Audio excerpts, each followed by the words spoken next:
السلام عليكم ورحمة الله. إن الحمد لله نحمده ونستعينه ونستغفره ونؤمن به ونتوكل عليه ونعوذ بالله من شرور أنفسنا ومن سيئات أعمالنا. من يهده الله فلا مضل له ومن يضلل فلا هادي له. وأشهد أن لا إله إلا الله وحده لا شريك له وأشهد أن محمدا عبده ورسوله. أما بعد فإن خير الحديث كتاب الله وخير الهدي هدي محمد صلى الله عليه وسلم وشر الأمور محدثاتها وكل محدثة بدعة وكل بدعة ضلالة الضلالة في النار. فأعوذ بالله السميع العليم من الشيطان الرجيم من همزه ونفخه ونفثه. بسم الله الرحمن الرحيم. يا أيها الذين آمنوا اتقوا الله حق تقاته ولا تموتن إلا وأنتم مسلمون. يا أيها الناس اتقوا ربكم الذي خلقكم من نفس واحدة وخلق منها زوجها وبث منهما رجالا كثيرا ونساء واتقوا الله الذي تساءلون به والأرحام إن الله كان عليكم رقيبا. يا أيها الذين آمنوا اتقوا الله وقولوا قولا سديدا يصلح لكم أعمالكم ويغفر لكم ذنوبكم ومن يطع الله ورسوله فقد فاز فوزا عظيما. وقال الله تبارك وتعالى في كلامه المجيد: أعوذ بالله من الشيطان الرجيم. من عمل صالحا من ذكر أو أنثى وهو مؤمن فلنحيينه حياة طيبة ولنجزينهم أجرهم بأحسن ما كانوا يعملون. رب اشرح لي صدري ويسر لي أمري واحلل عقدة من لساني يفقهوا قولي. ربي زدني علما ربي زدني علما ربي زدني علما. اللهم انفعنا بما علمتنا وعلمنا ما ينفعنا وزدنا علما والحمد لله على كل حال. تمام قسم کی تعریفات توصیفات کبریائی بڑائی بزرگی اس رب ذوالجلال کے لیے لائق و زیبا ہیں جنہوں نے ہم تمام بنی نوع انسانیت کو اشرف المخلوقات بنایا اور ہماری رشد و ہدایت کے لیے ہماری رہنمائی کے لیے بے شمار پیغمبران اس دار فانی کے اندر مبعوث فرمایا، جن میں سے ہماری آخری نبی تاجدار مدنی جناب محمد اکرم صلی اللہ علیہ وسلم جن پر لاکھوں کروڑوں درود و سلام ہو. اللهم صل على محمد وعلى آل محمد كما صليت على إبراهيم وعلى آل إبراهيم إنك حميد مجيد. اللهم بارك على محمد وعلى آل محمد كما باركت على إبراهيم وعلى آل إبراهيم إنك حميد مجيد. محترم سامعین کرام، حاضرین جمع، معزز بزرگوں، دوستوں اور ماں و بہنوں، قرآن حکیم کی ایک آیت کریمہ آپ کے سامنے تلاوت کی ہے، جس مناسبت سے پچھلے خطبہ میں بھی آپ کے سامنے اسلام کے بارے میں چند باتیں بتلائی تھی. انشاءاللہ اس ہفتے میں بھی اسلام ہی کے تعلق سے چند باتیں آپ کے سامنے رکھنے کی ضرورت کریں گے انشاءاللہ. اللہ تعالیٰ سے دعا ہے کہ اللہ تعالیٰ کہنے سننے سے زیادہ ان تمام باتوں پر عمل کرنے کی توفیق عطا فرمائے. آمین. محترم سامعین کرام، سب سے پہلے میں آپ کو بتا دوں کہ پچھلے جمعہ میں جو کچھ بتایا تھا اس کا خلاصہ یہ ہے کہ اسلام ایک بہترین مذہب ہے اور اسلام کے اندر ہمارے نزدیک اگر کوئی عمل بہترین ہے، اچھا ہے، لیکن اسلام اس کی اجازت نہیں دیتا تو پھر وہ عمل بھی ہمارے لیے بیکار اور ضائع ہے، یعنی اس عمل سے ہمیں کوئی فائدہ پہنچنے والا نہیں ہے۔ جس چیز کی اللہ نے ہمیں اجازت نہیں دی ہے، اگر ہمارے نزدیک وہ چیز کتنا ہی بہتر کیوں نہ ہو جائے، وہ چیز اللہ کے نزدیک معنی نہیں ہے۔ جیسا کہ میں نے آپ کے سامنے دو بہترین حدیث سنائی تھی، جس میں سے حضرت سلمان فارسی رضی اللہ تعالی عنہ اور حضرت ابو درداء رضی اللہ تعالی عنہ دونوں کی دوستی کے بارے میں اور ان کی عبادت کے بارے میں آپ کے سامنے بیان فرمایا تھا۔ دوست نے غلط طریقے سے عبادت کو انجام دیا، صرف ساری عبادتیں ٹھیک تھی، تہجد بھی پڑھنا اس کا صحیح تھا، نماز پڑھنا بھی صحیح تھا، روزہ رکھنا بھی صحیح تھا، ساری عمل ان کی صحیح تھی، لیکن ان کا طریقہ جو ہے، عمل کرنے کا جو طریقہ تھا وہ طریقہ غلط تھا۔ اس لیے ایک دوست نے دوسرے دوست کو صحیح تعلیم دی، اے میرے دوست، آپ کی جو یہ عبادت ہے یہ صحیح طریقے سے ہٹ کر ہے، اور پھر اس دوست نے اپنے دوست کی بات مان کر کے پھر اپنے آپ کی اصلاح کی۔ اور دوسری حدیث میں نے آپ کے سامنے جو سنائی تھی، وہ حدیث اللہ کے رسول صلی اللہ علیہ وسلم کے اخلاق کے بارے میں، کہ 3 صحابی آتے ہیں اور حضرت عائشہ رضی اللہ تعالی عنہا سے پوچھتے ہیں کہ اما عائشہ، آپ صلی اللہ علیہ وسلم کے اخلاق کے بارے میں بتائیں، آپ کا اخلاق کیسا تھا؟ اما عائشہ رضی اللہ تعالی عنہا نے آپ صلی اللہ علیہ وسلم کے اخلاق کے بارے میں بتایا کہ آپ روزہ بھی رکھتے ہیں، آپ نماز بھی پڑھتے ہیں، اور تمام تر آپ کے اخلاق کے بارے میں جب بتلائیں تو ان تینوں صحابیوں نے یہ اپنے آپس میں طے کر لیا کہ آپ صلی اللہ علیہ وسلم تو معصوم للخطا ہیں، آپ صلی اللہ علیہ وسلم تو آخری نبی ہیں، اللہ کے پیارے محبوب ہیں، آپ کو عبادت کی ضرورت نہیں ہے، ہم تو گنہگار ہیں، خطا کار ہیں، ہمیں سب سے زیادہ عبادت کی ضرورت ہے، ہمیں سب سے زیادہ اللہ کو راضی کرنے کی ضرورت ہے۔ یہ بول کر کے تینوں آپس میں ایک ایک وعدہ کر کے چلے جاتے ہیں۔ ان میں سے ایک شخص یہ وعدہ کر لیتا ہے کہ پوری رات میں تہجد کی نماز پڑھتا رہوں گا، دوسرا شخص یہ وعدہ کرتا ہے میں کبھی بھی شادی نہیں کروں گا، تیسرا شخص یہ وعدہ کرتا ہے میں ہمیشہ کنٹینیو لگاتار روزہ رکھتا چلا جاؤں گا۔ جب آپ صلی اللہ علیہ وسلم کو ان تینوں کے بارے میں علم ہوتا ہے، پتہ چلتا ہے کہ ان دونوں نے اس طریقے سے وعدہ کر کے گیا ہے، تو آپ صلی اللہ علیہ وسلم ان تینوں کو بلوایا اور کہا سنو، میں روزہ بھی رکھتا ہوں، میں نماز بھی پڑھتا ہوں، میں شادی بھی کرتا ہوں، میرے بال بچے بھی ہیں، بیویاں بھی ہیں، سنو میں تم سے زیادہ اللہ سے خوف کھانے والا ہوں، لہذا تم صحیح طریقے سے ہٹ کر کے الگ طریقے کو اپنا نہیں سکتے، اسی طریقے کو تمہیں اپنانا ہوگا۔ فمن رغب عن سنتی فلیس منی، جو میری سنتوں سے اعتراض کرے وہ میرے ہم میں سے نہیں ہے، جو میرے سنتوں سے ہٹ کر کے عمل کرے وہ ہم میں سے نہیں ہے۔ تو وہ تینوں نے پھر اپنی اصلاح کی۔ یہ پچھلے خطبہ کا خلاصہ تھا۔ اب انشاءاللہ اس خطبے میں مزید باتیں بتلائیں گے کہ اسلام ایک ایسا بہترین مذہب ہے جسے نہ تو کسی کے اوپر ظلم کرنے کی تعلیم دیتا ہے اور نہ ہی اپنے آپ پر کسی طریقے سے کوئی بوجھ ڈالنے کی ذمہ داری دیتا ہے۔ ایسا اسلام کی تعلیم نہیں ہے۔ اسلام سیدھا سادہ مذہب کا نام ہے جو صرف اور صرف آپ کو چند اعمال کے بارے میں بتلایا ہے کہ آپ کو صرف اتنا ہی کرنا ہے، اس سے ہٹ کر کے اگر آپ کریں گے تو پھر آپ گنہگار ہو جائیں گے۔ لیکن چند چیزیں ہیں اسلام کے اندر، اس میں بڑی سخت پکڑ ہے اور بڑی سخت وعید ہے۔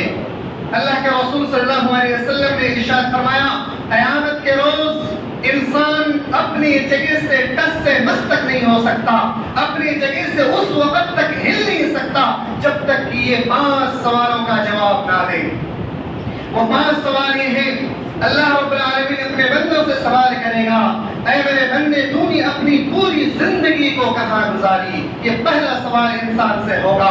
انسان یہ سمجھتا ہے کہ ہم چاہیں جیسی زندگی گزار لیں، اپنی منمانی زندگی گزاریں، عبادت کبھی کر لی کبھی چھوڑ دی، کبھی نماز پڑھ لی کبھی چھوڑ دی، ایسا ہرگز نہیں ہونے والا ہے۔ ایک ایک لمحے کا اللہ رب العالمین کے پاس حساب دینا ہوگا۔